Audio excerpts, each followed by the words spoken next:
The Lexus LC500 is a car that makes you feel alive.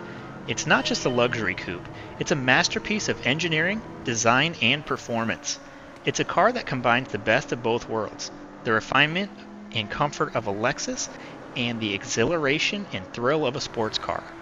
The LC500 is powered by a 5-liter V8 engine that produces 471 horsepower and 378 foot-pounds of torque, and it does this through natural aspiration. The roar of the engine is not something you'd expect out of a Lexus, as it sounds very raw and very masculine.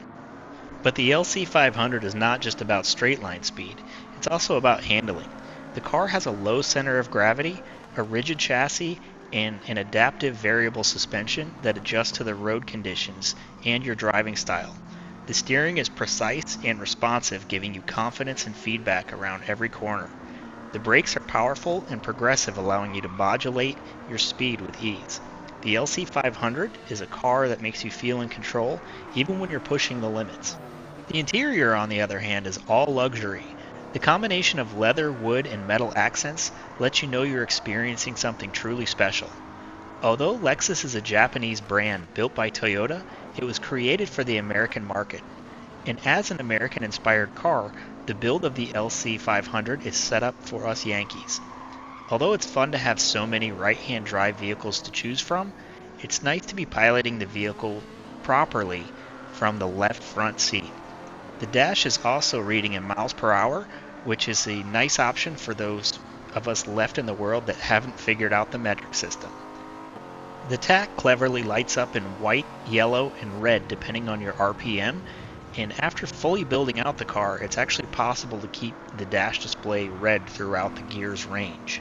This is due to the titanium parts installed that raise the red line of the vehicle.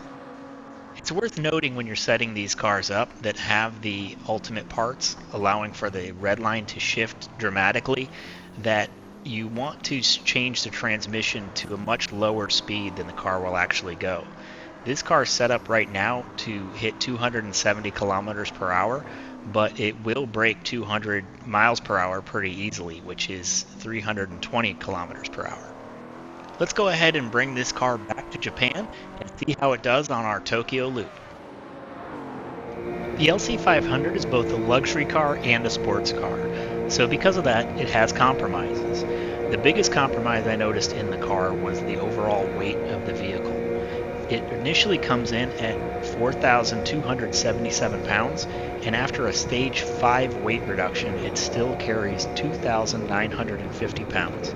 So it never really becomes a lightweight vehicle, and because of that, it's not all that agile. Carrying around all that extra weight was also detrimental to both the fuel economy and the tire wear.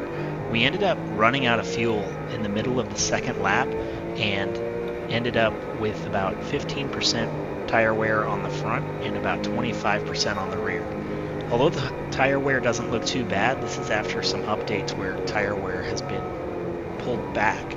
So it's pretty aggressive for the setup that we're using under the current game build. But just like in real life, this car is a luxury.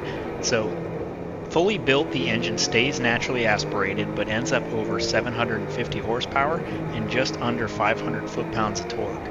So with it being naturally aspirated, the power delivery is very predictable, and the car is actually very well planted because of that weight. So it ends up being a perfect example to me for something to build up as a drift car for those that want to play around and have an exciting drive. So this isn't a car I would recommend purchasing for any beginner drivers or anyone that's light on funds, but if you are interested in trying to learn how to drift or getting into that world a little bit where you let the back end hang out around the corners, this car presents itself very well for that atmosphere. If you do end up with this car, you can tune it for both 700 and 800 performance point races, but I do think there are better options available. We ended up crossing the line at 1 minute, 57 seconds, .295. This put it right behind the 2008 Fairlady Z and just in front of the Skyline R32 GTR. If you made it this far, please like and subscribe and hit that bell icon so you don't miss any future updates. Thank you so much and have a great day.